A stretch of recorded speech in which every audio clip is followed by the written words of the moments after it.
Welcome everybody, my name is Misty slash Connexia, or is it really? Well, technically my real name is Mathieu Brunel. I am French Canadian. J'ai grandi dans une famille francophone, mes parents ils parlent pas anglais pantoute, mais j'ai appris en écoutant des émissions comme Sesame Street ou les Tortues Ninja ou Power Ranger.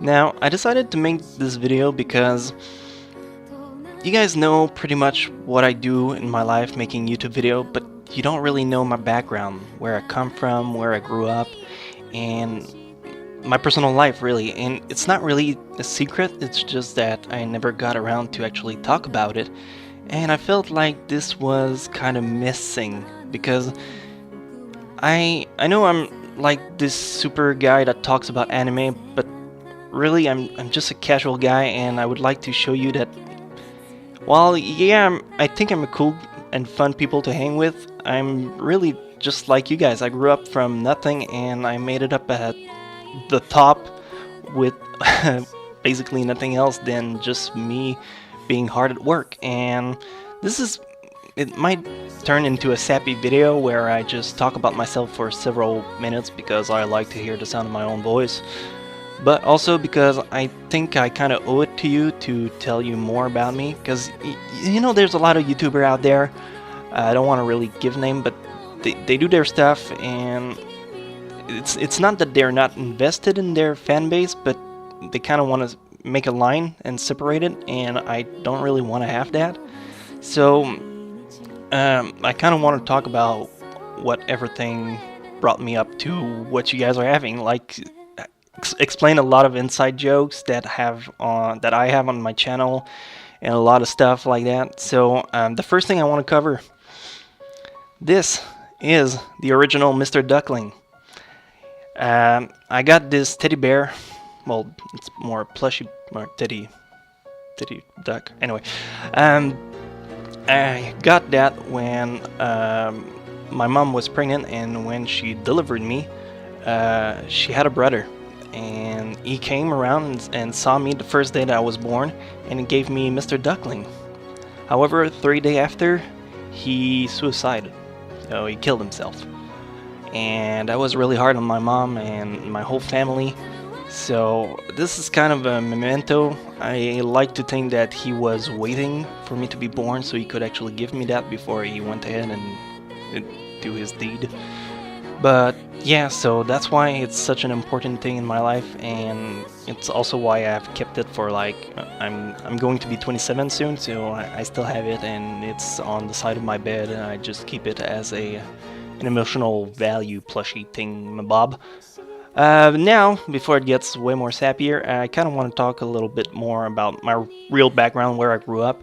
I grew up in a small town known as Cowansville. It's in the southeast of the province of Quebec in Canada. It's about an hour away from Montreal. And now I live in a town that's close to it, which is Granby, but I kind of want to return to Cowansville, hopefully 2015. Sorry. I grew up in a small town, like I said, but I was going at school in Granby, which is 30 minutes away, but I had to take the bus, like everyone. And the bus was a pretty long ride. It was 30 minutes on the morning, and it was an hour 30 on the evening. So when the school finished at 3:30, we had like an hour 30, so I got home at 5 p.m., which is pretty late when you're a kid and you grow up. Thankfully, I managed to have friends on that bus, so we were doing homework there. And the whole ride, we were having fun doing homeworks and, you know, hanging out like you would do with your normal friends. And doing so, it made it that most of my friends were in Granby, the other town, and the rest of them, well, when I got home, I didn't have anybody to hang with. So I spent most of my time playing video games and watching anime. And when I was 12, this is the time where I first found out the first anime that I watched, and I was stoked about it.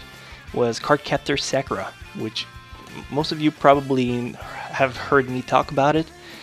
It's a really cool show.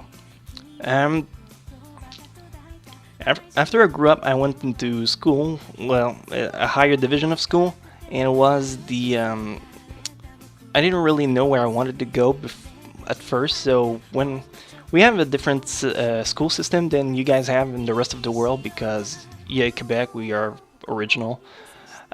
We have after high school, we have something called Cégep, which is kind of like a college thing. It's like just below university. It's kind of a specialization stuff that you do to kind of grow and decide where you want to go, and have like prerequisite course that you need to get into before you go to the university. And the thing about that is that I didn't really know where I wanted to go. When you're just out of high school, you don't always know what you are planning to do with your life. And I was a shining example of that. So I decided first, my mom's working as a in contability, like counting numbers.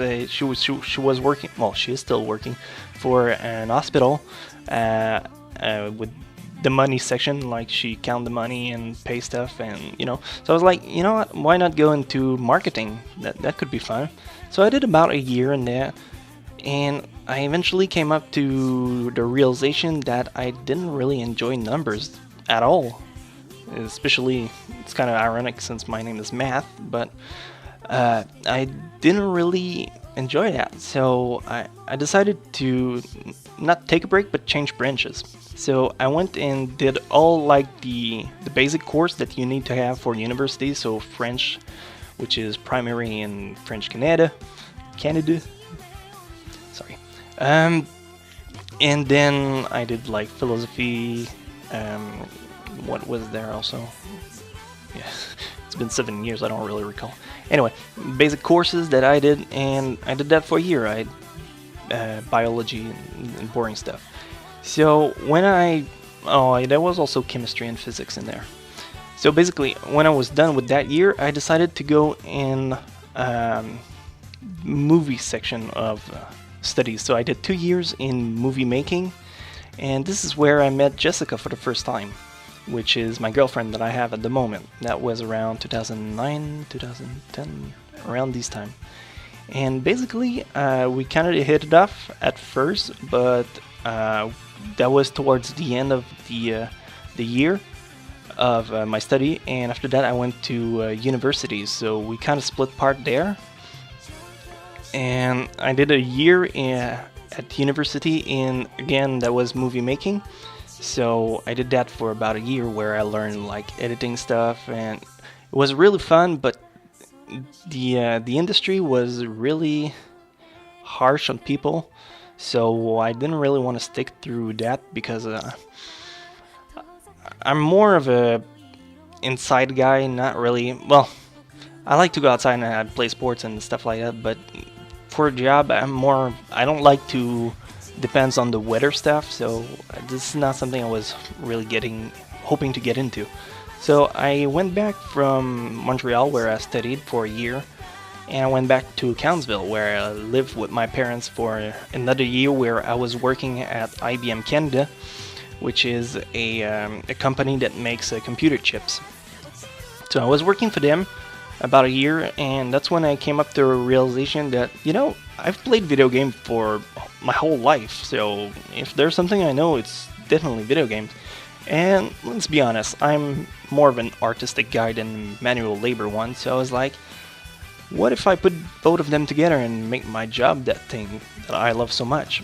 So I was like, yeah, I'm gonna go and do 3D modeling. So I moved again to Montreal for a year, an intensive year, where I was studying 3D modeling. I like to believe I was really good at it. You can probably see some of my artwork I made that I'm gonna put like above here or over there. And I like to think that I was good at it, but the industry is something that you need to have contact to get into. You can be the very best and you won't get a job no matter what, because you don't know people. But thankfully, I was working hard at it, like for an intensive year after I came back from Montreal after studying. I was applying to over hundreds of applications, and I tried to get a job. And eventually, I kind of got a post where, well, a job where I could do exactly what I wanted. I was a director artistic, and I was doing the 3D modeling, the lighting, and everything that goes with that, the whole department. I was in charge of the whole project, and I made the whole thing. It was really cool, but it was a shady company. The owner wasn't always paying me, and when he did, it was barely the average minimal. Like, normally you're supposed to be paid $9 an hour back then. Now it's a little more than that, and I wasn't even getting that. For a day I could maybe get $50. So I wasn't, well, I was underpaid, but I was valuing more the experience about it. So when it came at the end and I was hoping to get my paycheck for the whole month that I had extra work on it, he kind of weasel out of it, so he didn't really pay me. But I kind of had to like work with something we call here les normes du travail, which is something, you know, it's kind of putting the law into stuff, and it's really boring.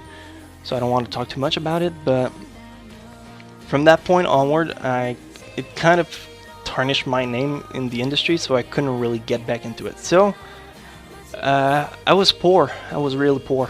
So I needed to work. And after going to university and another year in Montreal, where I'm gonna move it. Where I had to, you know, work to get my money back, and it's really hard when you spend so much into when you devote yourself to something and it's just not panning out. But during all this time, like back to when I was in Cégep, where I was doing movie making, I started this YouTube channel. That was my very first channel, where I was doing video games walkthrough. I had like over 1,000, if not 2,000 videos of me just playing games and talking over it. They were basically Let's Play. And one day, I made a top 10 video. It was so horrible, bad, you wouldn't have. I'm ashamed of it. I would not, even if my life depended on it, I would not put it back. It was just me talking over a black screen, saying, you know what, this anime is good, I liked it, and then, oh my god, have you seen One Piece? It's like the best shit ever. I was like, oh man, it's so bad. So, but surprisingly, despite being so bad, so many people have saw it. It was like I had over 100,000 views on it, and the rest of my walkthroughs were like maybe 3,000 views, sometimes maybe 4 if I was lucky.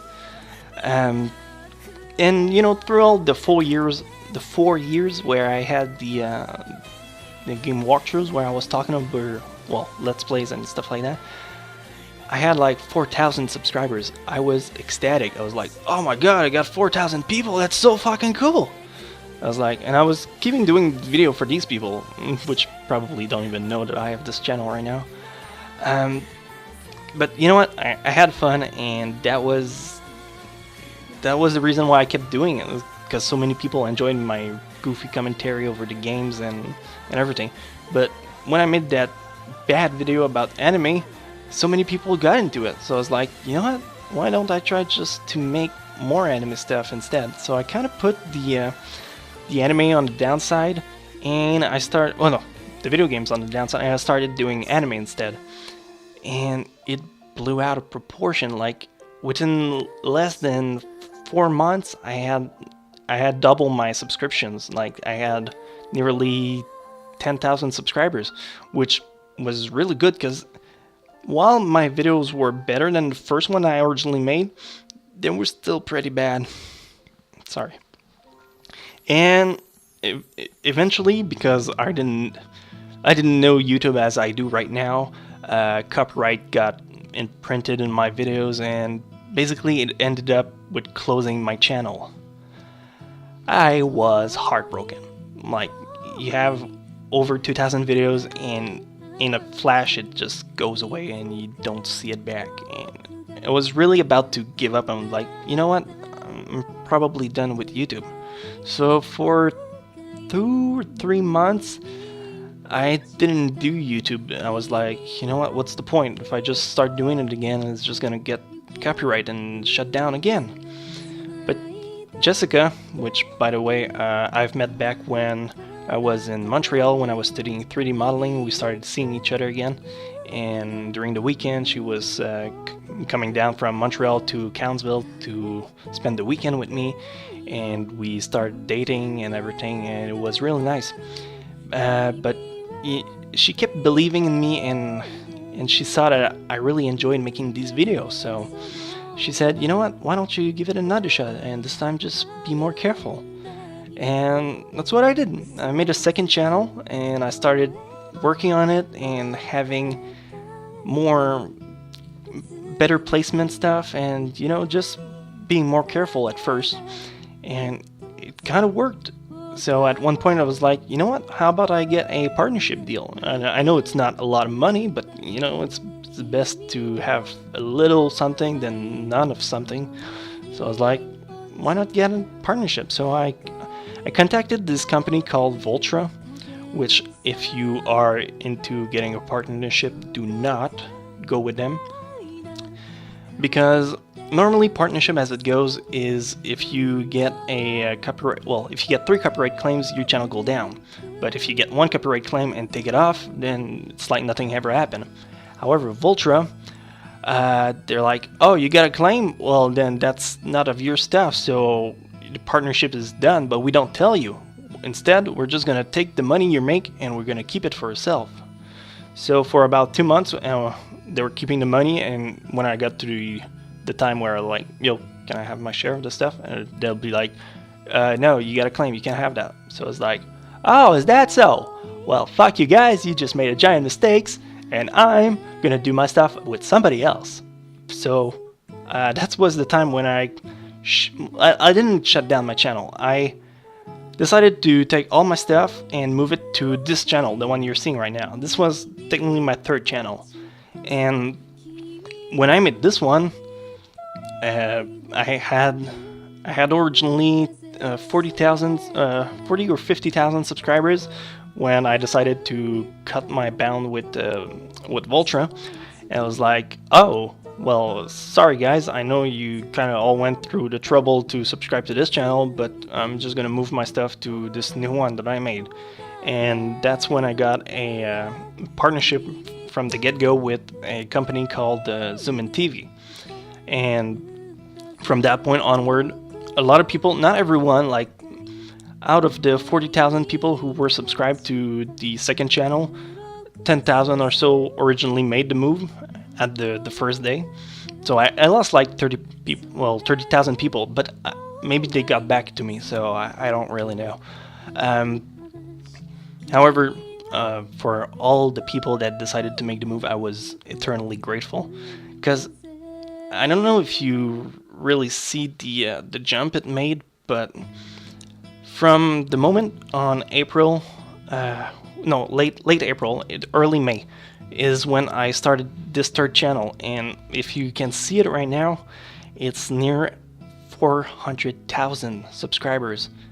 Can you believe it? I don't even understand that. I mean, yeah, I have fun doing what I do, and I hope it shows, but that's so many people, and I'm just so grateful that everyone can just see it. Like, they watch my stuff, and like, daily I get message from people.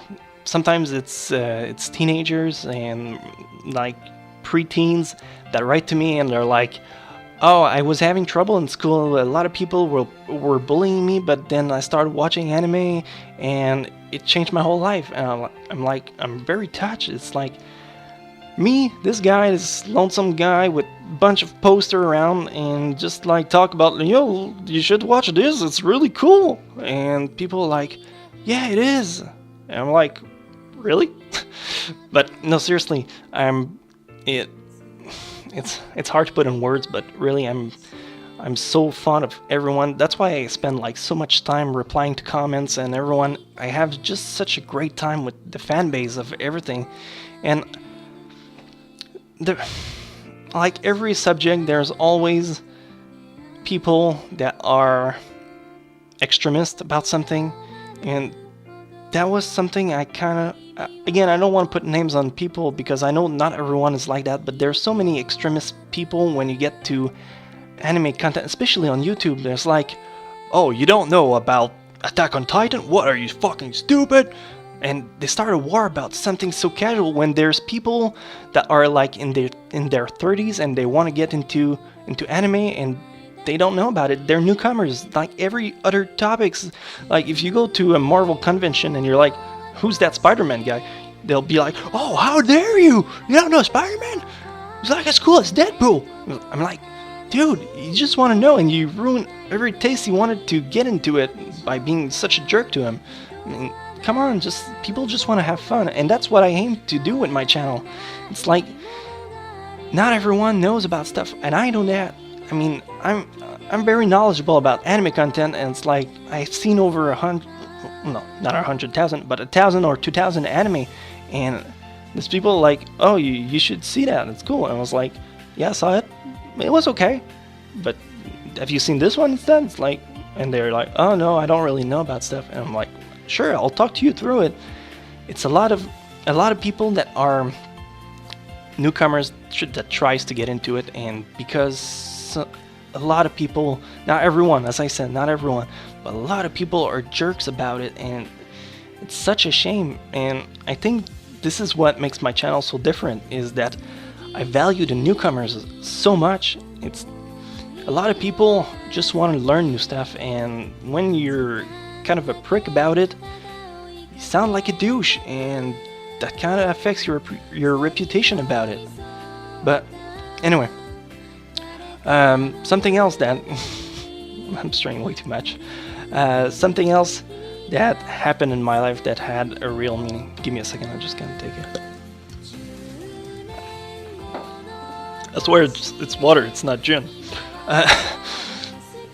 Another thing that really marked my life is this. This is a novel I wrote about 10 years. It's all in French, a lot of text. It's about 300 pages, no, nearly 400 pages. And this is the first one of a trilogy that I wrote. As I said, it's all in French, so I don't think you guys would be able to read it, which is unfortunate because otherwise I would market the crap out of it. However, this is something I started working on 10 years ago. It was my prized possession. The book was Cronexia and the 8 Seals. It was about a guy, well no, a bunch of people that were legendary heroes, and they killed this bad guy at the very beginning, and then the bad guy comes back and starts abducting everyone, and it's up to the kids of these people that are now like 17, 18-ish to go around and try and rescue them. It was a really fun story, and this is when I created Misty, which is my character that I use for everything now. And basically Misty was this teenage girl that decided to go along with the main character, and along the way she discovered that she has the possibility to become a goddess, and that's the goddess of time, where she could bend times at her will. So by going through all the 8 seals, she could unlock a part of her power. And when she goes to get the first seal, she noticed that she has this goddess inside of her that's asleep, and her name is Cronexia, which is where the Misty / Cronexia comes from.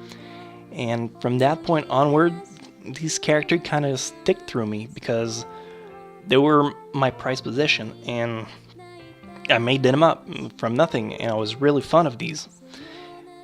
And my ultimate goal was at first to make it out of a book, which it happened. It's a book now.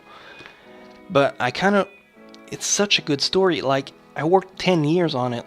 Like, a lot of books are written within a year or 2 at tops, but 10 years spent on a book. And I like to believe it's a pretty darn good story. It has a lot of time travel, and something that happens in the beginning will have an impact with something later, and something small as a rock can make the whole difference. and it's something that was really fun working on. So at some point, I would like to have it in an anime format where people could get and watch it as a show instead of just a novel. But I'm really, really happy with the way things turned out. As I said, there's also book number 2 and number 3 that are in production. But ever since I made YouTube my full-time job, that kind of got put on the side. So I believe I'm starting to repeat myself a little. As I said, I'm very grateful with you guys. I kind of want to show you Jessica a little more because you guys sometimes hear her, and I know a lot of people want to know a tad bit more about her, so I'm gonna put a few minutes of her talking about herself right after these messages, and after that we're gonna do something else. See ya! Hi, my name is Jessica. I am the girlfriend of Misty and I am also the voice actress for Octavia and Liz. To tell a little bit more about myself, I grew up in a family with a low income, so I couldn't always have what I wanted, therefore my parents couldn't afford braces, and this is why I have braces right now. So I also have an expander in my mouth, so that could explain if I talk weird, so that is supposed to be normal. I am also a big video game fan. My favorite franchises are Borderlands and Persona. I recently just got the Persona Q, so I'm playing this right now. And I also have some tattoos here and there too, to be more precise. I have one little printy from Disgaea. I also have one on my back, but I won't show it to you because that would mean that I need to get half naked, and I don't want that. So, that's pretty much what I have to say about me. So, yeah, that's it. Enjoying meeting you guys.